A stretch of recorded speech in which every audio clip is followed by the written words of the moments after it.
The morning sun over the training moon rose in a pale copper haze, stretching long shadows across the packed sand where the cadets gathered in a tense semicircle. The air was cool, but carried the promise of the brutal midday heat that would soon descend on the valley. Liam stood among the alien trainees, his posture relaxed, while others shifted nervously, clicking mandibles or tightening their layered uniforms. He had learned early in the program that the instructors rarely repeated themselves and never softened their expectations. When the tall figure of the instructor approached, her dark uniform rippling slightly in the dry wind, every cadet stiffened. She carried no tools, no data pads, no holographic projectors, only a wooden staff carved from some local tree, as if to emphasize the point she was about to deliver. She planted the staff into the sand and let the silence settle over the group before she spoke. Her voice carried effortlessly, sharp and cold.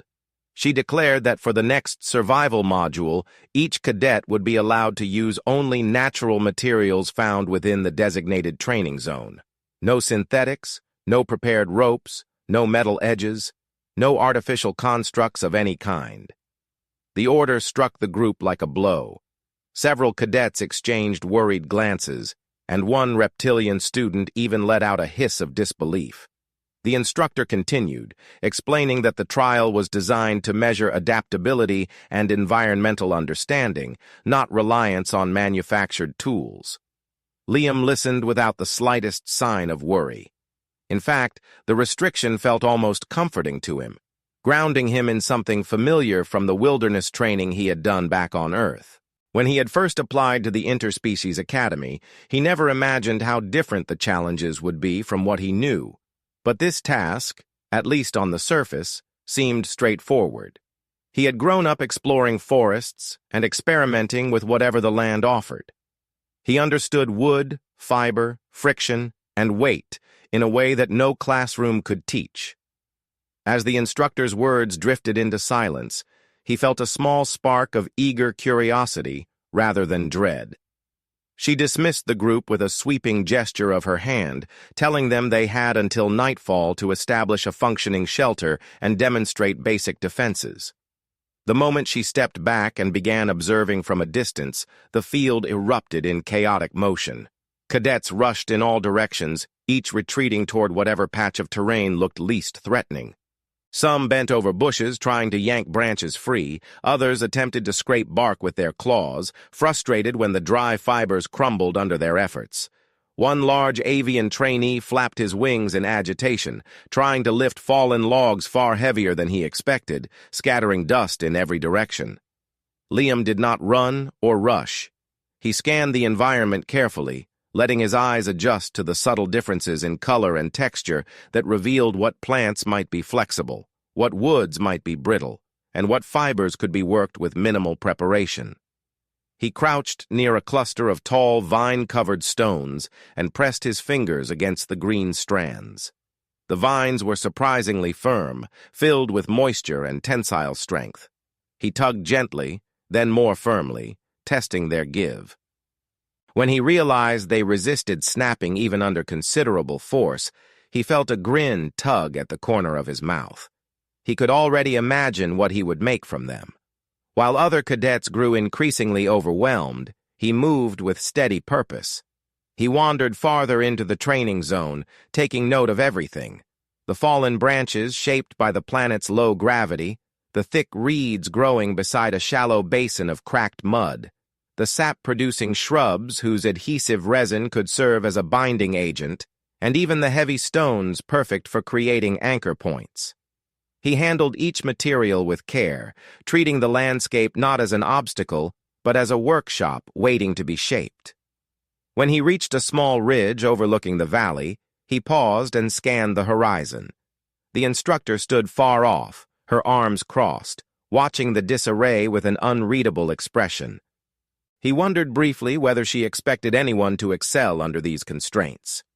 Most cadets came from highly technological cultures, where survival meant sensors, shelters, energy fields, and pre-configured kits. The idea of creating anything with bare hands and raw plants felt impossible to them. But to him, The world looked full of potential. He descended the ridge and marked a location that offered natural shade from an overhanging branch and a slight windbreak created by a curved stone formation. He cleared loose leaves and dry twigs with his boot and began gathering materials, always returning to the vines he found earlier. He tested one length of vine by looping it around a sturdy branch and pulling with all his strength. It held, creaking slightly, but refusing to break. He pulled it again, leaning his full weight backward, and the vine still held firm. That was enough proof for him. He collected armfuls of vines, draping them over his shoulder like coils of rope. Around him, cadets were already complaining loudly in frustration. One insectoid trainee cursed as a sharp branch cut into his palm. Another alien attempted to shape a shelter wall using broad leaves, but each time she set them upright, the wind knocked them over. Liam ignored the noise entirely. He focused on the feel of the vines as he braided them together, twisting strands in overlapping patterns to increase their tensile strength. The rhythm soothed him, and soon he lost himself in the work. His fingers moved confidently, weaving the vines the same way he once braided fishing lines during long summers near the river back home. By the time the sun shifted toward midday, he had crafted several long lengths of rope, each smooth, tight, and flexible. He tested each one by pulling until his arms trembled. Nothing broke. He knew he could build something serious with this, not just a makeshift lean-to, but a real structure capable of lasting through wind, rain, or worse. The instructor's rule had not limited him. It had opened possibilities. As he returned to the clearing carrying bundles of vine rope, the instructor's gaze briefly locked with his. He noticed a flicker of something, curiosity, maybe even approval, though her expression remained stern and unmoving. She expected chaos from the cadets, and she had certainly gotten it. But now she also saw one human working calmly, methodically, not reacting to restrictions, but transforming them into solutions. She shifted her stance slightly, giving him just enough attention to confirm that his progress had not gone unnoticed. Liam dropped the bundles near the shaded area he had chosen and wiped the sweat from his forehead. He felt the weight of the challenge ahead, but instead of anxiety, he felt anticipation. With strong vines prepared and the sun still high, he could begin shaping the foundation of whatever he planned to build. He glanced once more at the struggling cadets, then at the instructor standing like a silent sentinel, and he understood that this trial was as much about mindset as it was about skill. Limitations could crush someone who feared them, but for him, the restriction to natural materials was not a barrier.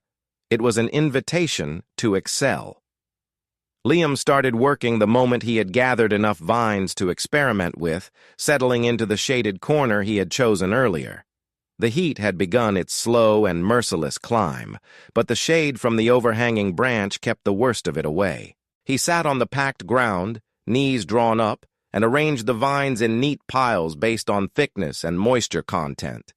He knew from experience that the stronger strands were not always the thickest ones. Flexibility mattered more than raw diameter, and moisture determined how far a plant fiber could bend before splitting. He rubbed one of the vines between his fingers, feeling its subtle ridges and testing how it responded to being twisted. The fibers inside seemed to stretch rather than snap, a promising sign. Around him, distant grunts and frustrated hisses scattered across the training zone, but he tuned them out and focused entirely on the interaction between his hands and the material. He pulled a short section of vine into 3 equal strips, anchoring one end under his boot. He crossed the strands over each other, forming a tight 3-part braid. The pattern flowed naturally to him, the same instinctive rhythm he had used years ago when repairing old nets at the river. Braiding was more than a mechanical action. It was a calibration of tension, angle, and pressure. He adjusted the angle of each twist until he felt the finished braid settle into a firm, cord-like shape. He tested the braid immediately. He wrapped both hands around it and pulled with all his strength. His muscles tightened, and the cord stretched slightly, but it did not fray or break. A satisfied exhale slipped from his chest. That was his proof of concept. Now he needed volume. He set to work without pause, weaving one vine after another, adjusting thicknesses when necessary, and occasionally pausing to soak a few strands in a small patch of damp soil to increase their elasticity. He pressed each length into the mud, waited until the water softened the rigid outer layer, then peeled away unnecessary bark. The newly exposed fibers underneath formed ideal material for durable rope. With this combination of preparation and technique, he began producing coils of consistently strong braids. A few cadets wandered close enough to watch him work, but none dared speak to him, unsure if doing so would reveal their lack of skill or draw the instructor's attention. One amphibious trainee crouched several meters away, pretending to collect leaves while actually watching the movement of his hands with open bewilderment. She could not understand how he worked so efficiently with nothing but instinct, but Liam barely registered her presence. His focus remained entirely on his task. As he finished each coil, he inspected it carefully. He held it up to the light, checking for hidden weak points, pressing his thumb into the braids to test for inconsistencies. When he found a flaw, he unbraided the entire length without hesitation and started over. Perfection mattered more than speed. A single weak rope could collapse a wall or ruin a trap, and he refused to gamble with something that could be avoided through patience. The sun continued its ascent, and heat began pressing down hard enough to make the air shimmer. Sweat collected along his brow and rolled down his temples, but he barely noticed. His mind worked in patterns, building mental diagrams of what he could construct with the materials he had. He imagined anchor beams lashed together with tight vine ropes, platforms suspended between branches, and walls reinforced with interwoven reeds. He visualized everything in steps: how much tension the ropes would hold, how far the branches could bend, where stress might accumulate, and how weight could be distributed to avoid collapse. These mental sketches guided his hands, allowing him to create the precise lengths needed for each structural purpose. He began experimenting with more complex braiding techniques, splitting some vines into thin fibers and twisting them into multi-layered cords. He twisted small fibers clockwise, then formed counter-twists around them to lock the structure. The method created a rope so tightly bound that it felt almost smooth to the touch. He tested one by securing it between two stones and leaning his entire weight backward. The rope hummed under the strain, vibrating with tension, but it held strong. He released it slowly, allowing it to relax without snapping. A rope like that could support significant load, possibly the weight of an entire platform. He continued producing rope in various thicknesses, organizing them into separate bundles: light twine for fastening reeds, medium rope for frames, and heavy braided cords for load-bearing points. His hands grew sore from constant twisting, and the skin on his fingertips reddened and roughened. But he welcomed the sensation. It reminded him of practical work, something academy machines rarely required from students. He preferred the honesty of physical effort. Midway through the afternoon, he paused to assess his progress.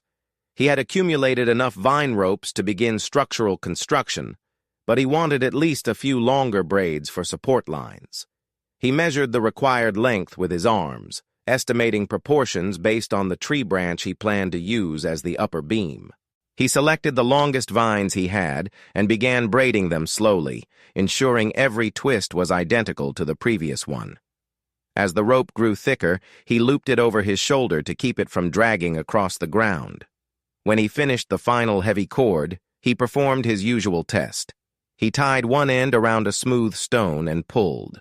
The rope lifted the stone easily. He tied the other end to a protruding branch, leaned backward, and felt the rope tighten with a low, deep creak.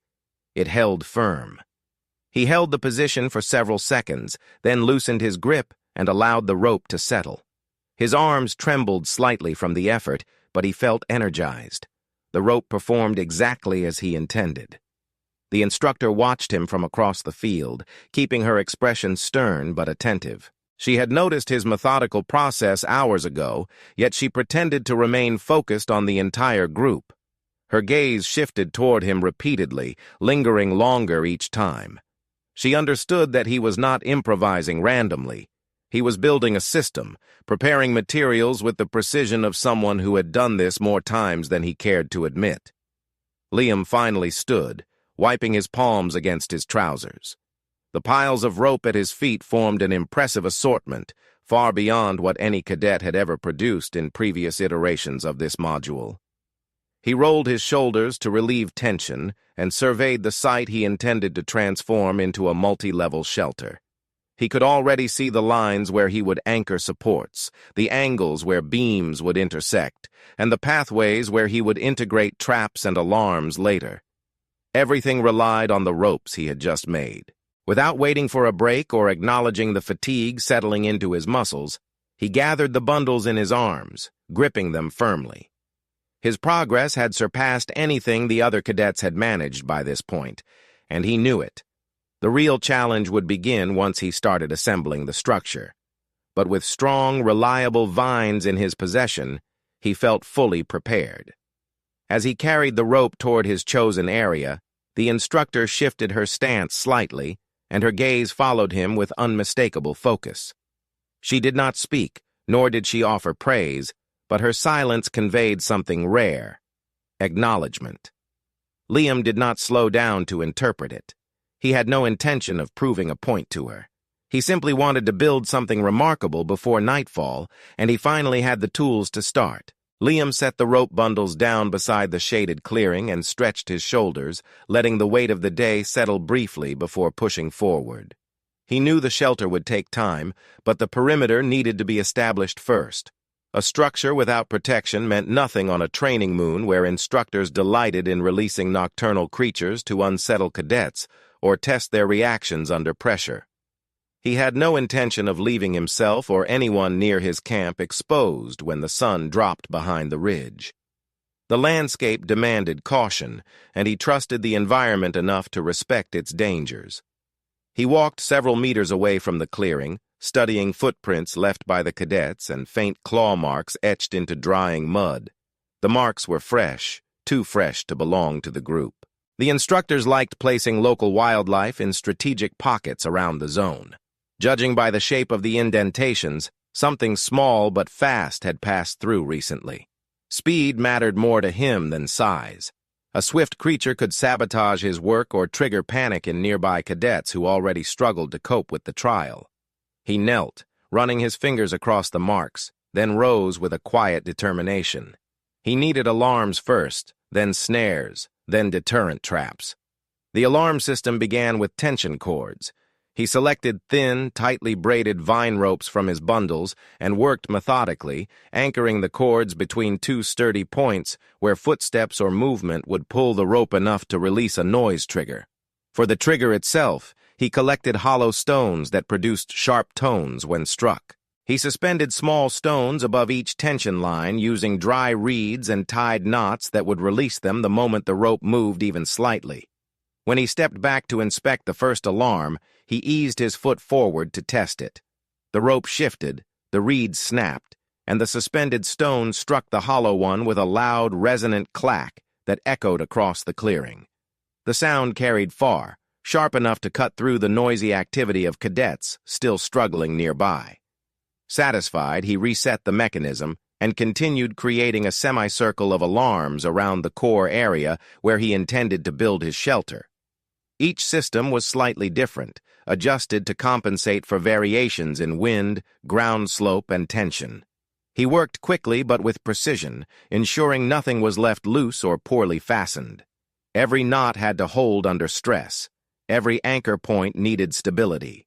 He moved with the calm of someone who had long understood that attention to detail stopped accidents before they happened. Once the alarms were in place, he turned his attention to snares. He searched for saplings, thin but resilient young trees that bent easily under pressure and provided natural spring force. He found several near the ridge slope. He bent one down, tied a looped vine around its tip, and dug a narrow groove in the dirt to position a simple foot snare. The triggering stick had to be thin enough to snap cleanly, but strong enough to hold until tension was applied. He carved it using a broken piece of stone he found nearby, chipping away the edges until it fit perfectly. When the snare was set, he stepped lightly around it, examining the tension, the curve of the sapling, and the size of the loop. It tightened beautifully when touched, snapping upward with the force needed to lift a small creature off the ground. He reset it with quiet satisfaction and moved on to create more. He did not intend to trap or harm anything unnecessarily. The snares were primarily deterrents and alerts, designed to slow an approaching creature long enough for him to react. He spaced them out strategically, ensuring no path into his chosen area remained unguarded. Each snare varied slightly in design, preventing predictability, some triggered by weight, others by movement, and one designed to drop a clattering bundle of dried reeds overhead instead of lifting anything. That particular trap produced an explosive rattle when activated, enough to startle even large animals. As he worked, he noticed an avian cadet perched on a nearby boulder, pretending to rest while watching his process from behind lowered eyelids. She observed every movement of his hands, every knot he constructed, every subtle adjustment he made. She looked confused but intrigued, unsure why he poured so much energy into something as mundane as safety systems. Liam did not acknowledge her directly, but he understood her curiosity. Most cadets assumed the shelter was the main objective of the trial. Few realized that the instructors judged survival readiness in a broader sense. A fortress without security was just an invitation for failure. The sun drifted downward, softening into evening amber, and the air cooled enough for a faint breeze to sweep across the valley. Liam used the shifting light to refine the camouflage of his traps. He scattered loose leaves over exposed ropes, brushed dirt across tension lines, and adjusted angles to ensure each mechanism blended naturally with its surroundings. He tested his work repeatedly, triggering half the systems on purpose to confirm reliability. He reset each one with care, ignoring the growing ache in his hands. By the time he finished, the perimeter felt alive, silent but aware, ready to respond at the slightest intrusion. Next, he built deterrents.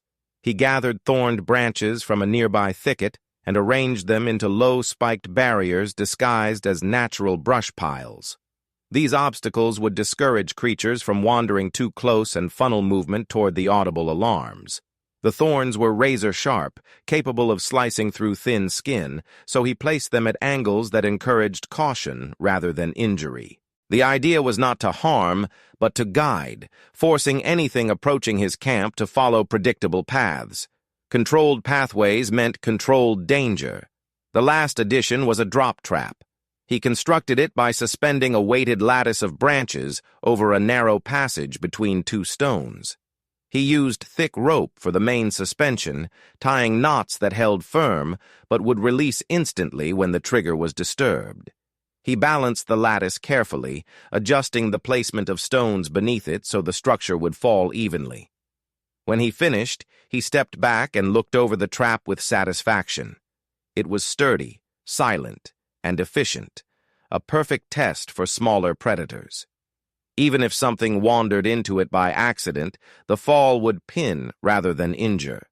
The purpose was to stop movement, not to inflict pain. By the time he completed the final trap, the sky had begun to deepen into violet blue, and the first cool wave of evening air rolled across the training zone. The cadets were exhausted, each struggling with makeshift attempts at shelters that barely held together. The instructor stood at a distance, her silhouette outlined by fading sunlight as she observed the growing panic and disorganization spreading through the group. Her gaze broke from them only when she shifted to assess Liam's progress. What she saw was not chaos, but a deliberately fortified perimeter surrounding an area that had not yet even become a true shelter. He had created the foundation of a defensive network designed to outthink the environment rather than overpower it. Liam wiped dirt from his palms, feeling the weight of the day settle into his muscles. His traps were ready, his alarms were set, and the groundwork for safety was complete. The next challenge would be far more ambitious, the construction of a structure capable of lasting the entire night. But as he stepped toward the pile of vines and branches he had prepared, he felt a calm certainty settle over him. The camp was protected. The danger outside would reveal itself long before it could reach him. Now he could focus on building upward, knowing the perimeter would speak for him when the night tested his resolve.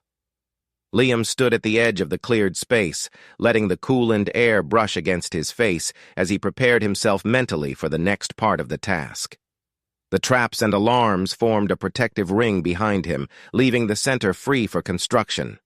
He approached the pile of branches, reeds, and heavy vine ropes he had prepared earlier and sorted through them with practiced efficiency. The framework had to be strong enough to support not only its own weight, but his as well. A second level required absolute stability. Any weakness could cause collapse, and collapse in the dark could mean injury. He examined each branch, discarding the brittle ones and keeping only the pieces that flexed without cracking. He began by setting the primary support posts. He anchored 4 thick branches into the ground at equal distances, driving them deep by using a stone as a makeshift hammer. Each impact sent vibrations up his arm, but the firm thud that followed confirmed the posts settled securely into the earth. He tested each one by leaning his weight against it, checking for wobble. When the structure resisted his pressure, he nodded to himself and moved on to the crossbeams. The lower frame came together slowly. Liam bound the horizontal beams to the support posts, using the strongest vine ropes he had braided. He pulled each knot tight, looping the vines several times before cinching them with a twisting method he had learned during long expeditions in forests back on Earth. Once tied, the vines tightened even more when pulled, locking the beams into place. He tested the stability by gripping one beam and shaking it with sudden force. The frame held without shifting. When the lower frame was ready, he gathered reeds and thinner branches to weave the walls. He threaded the reeds through the gaps between the beams, bending and layering them to create a dense, interlocked barrier. The woven walls formed a sturdy enclosure that would keep out wind and retain warmth. He left narrow gaps at the top to allow heat to escape when necessary. The weaving required precision and patience, but the repetitive motions settled him, sharpening his focus as the structure began to take shape around him. Next, he turned to the raised platform. He measured the distance between the support posts and chose branches long enough to span the width without sagging. He placed the first few across the frame, spacing them evenly. Once he secured the ends with vine ropes, he stepped onto one cautiously. It bent slightly under his weight, but the vines held firm.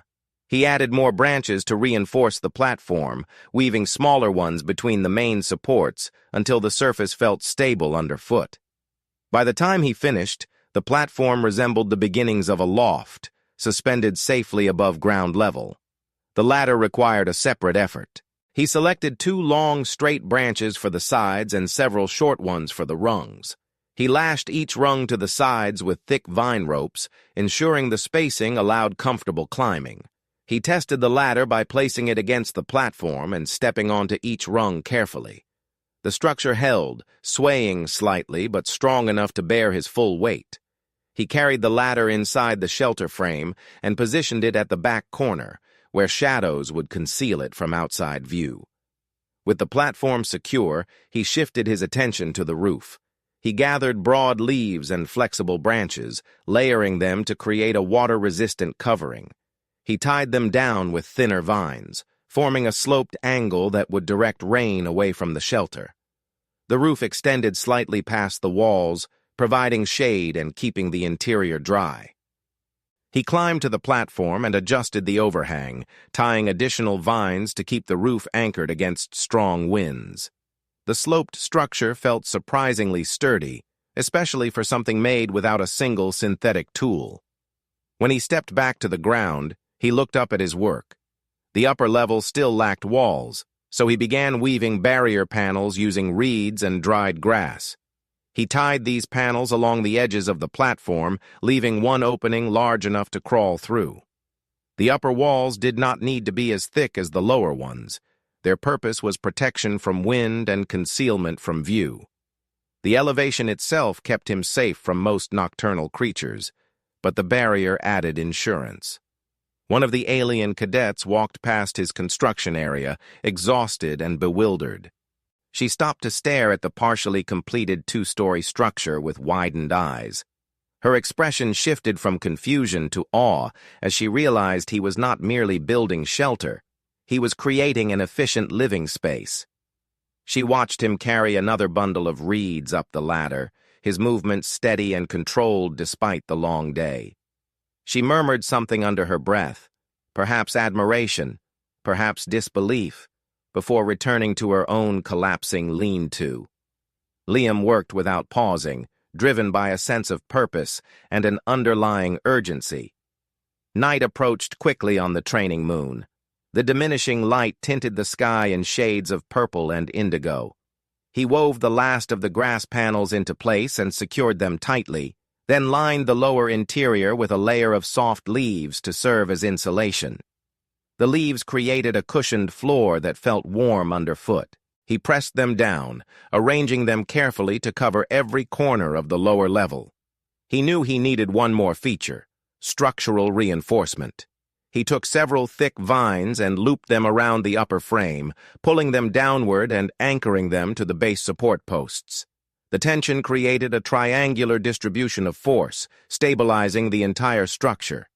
When he applied pressure to the frame, the ropes absorbed and redistributed the force smoothly.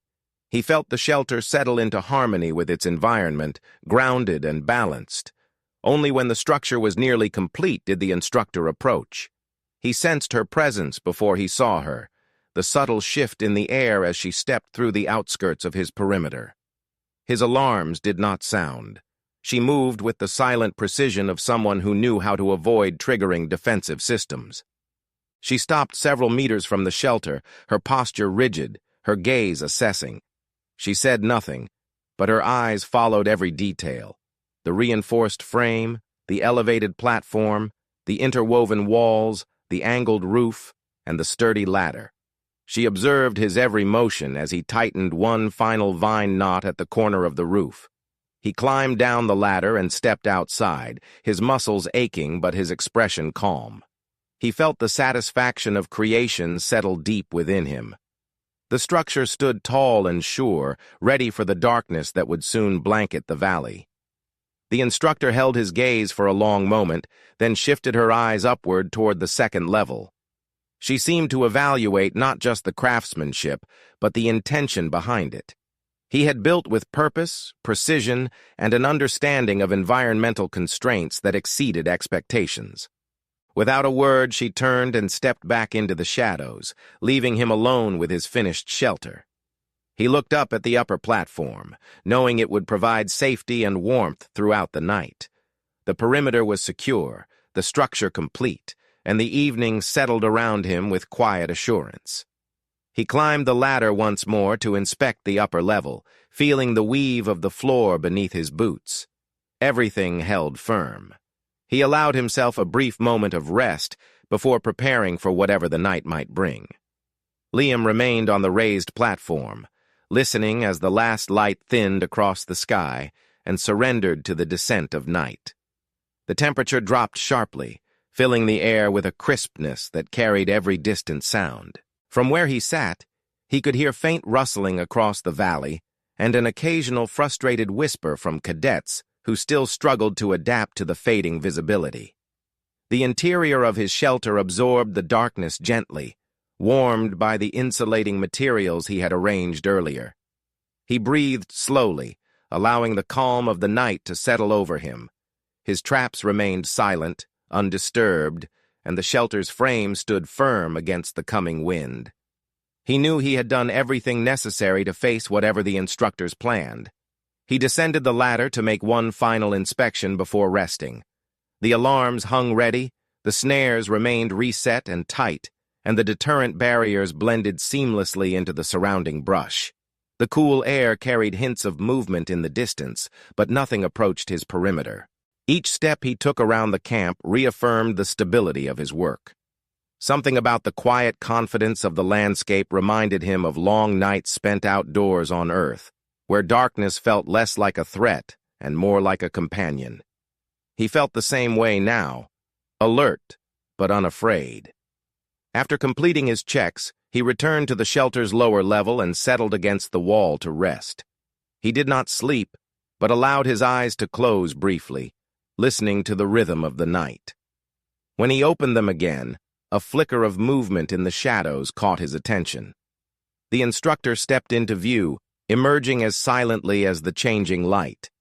She approached with measured steps, her posture composed, and paused just outside the perimeter of the alarms. She did not trigger anything. Her movements were too precise, too deliberate. She stood there for a moment, examining the boundary as if acknowledging its presence before stepping across it. Liam rose to his feet, but did not speak. He watched her gaze travel from the reinforced beams of the shelter to the tension cords stretched between anchor points. Her eyes moved upward to the platform, the woven walls, the sloped roof, and the structure as a whole.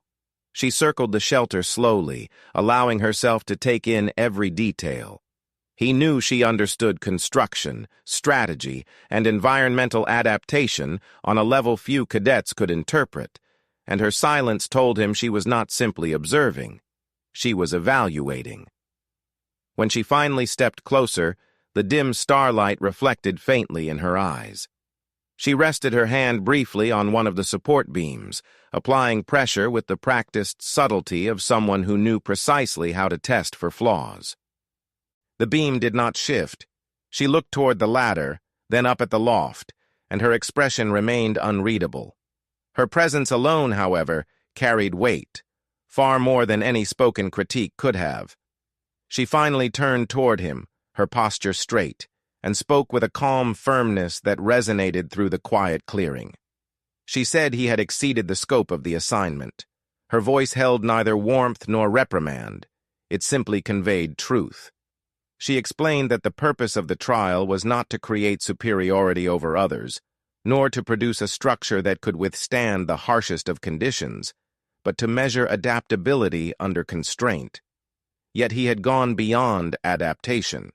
He had demonstrated mastery, intentional planning, and a level of environmental understanding uncommon among cadets from technologically advanced societies. Liam listened respectfully, his breathing steady. She continued, noting that the ropes he braided demonstrated awareness of material properties, that the traps indicated strategic foresight, and that the two-story shelter revealed structural intelligence and confidence rarely displayed in this exercise. She spoke without exaggeration, but with unmistakable emphasis. He had turned a restrictive rule into an opportunity to express instinct, discipline, and creativity. She acknowledged that most cadets froze under limitation, unable to function without artificial support, whereas he flourished under it. The trial, she said, was never about building a shelter. It was about revealing how a cadet responded when stripped of comforts. Her words hung in the air for a moment, carrying a significance he could feel in his chest. She stepped back to face the shelter once more, gazing upward at the upper platform.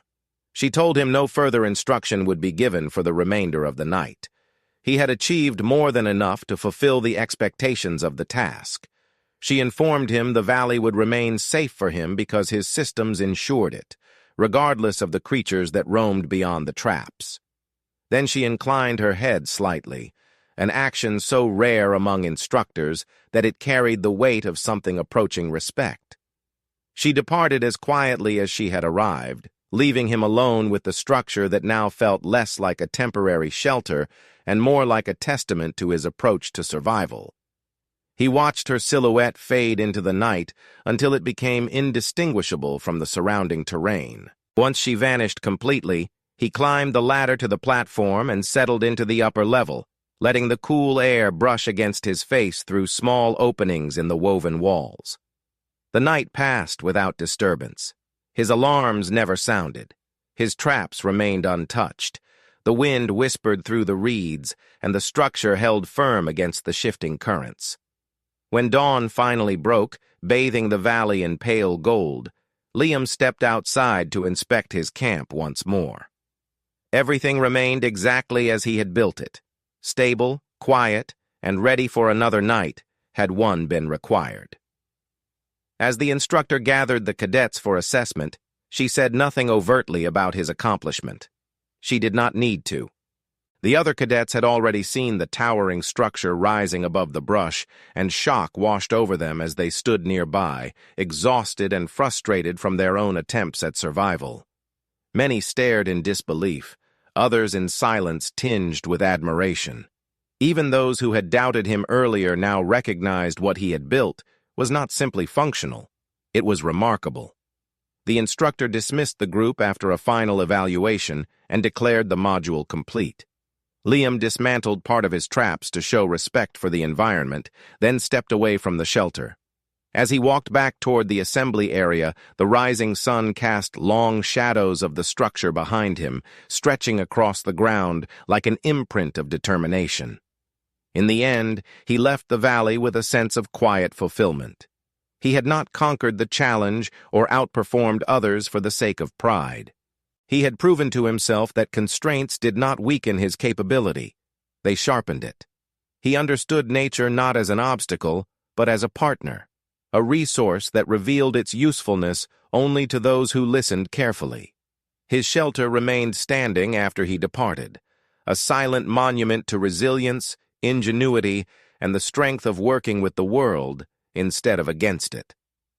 The instructor paused beside it one last time, observing the craftsmanship. She touched the support beam gently, then turned away, knowing she had witnessed something exceptional. The story of the trial ended not with triumph or difficulty, but with clarity.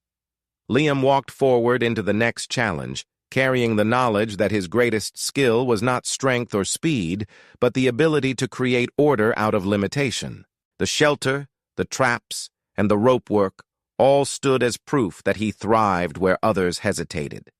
And as he stepped into the next phase of training, the certainty that he could meet whatever came next settled in him like a quiet, unbreakable truth.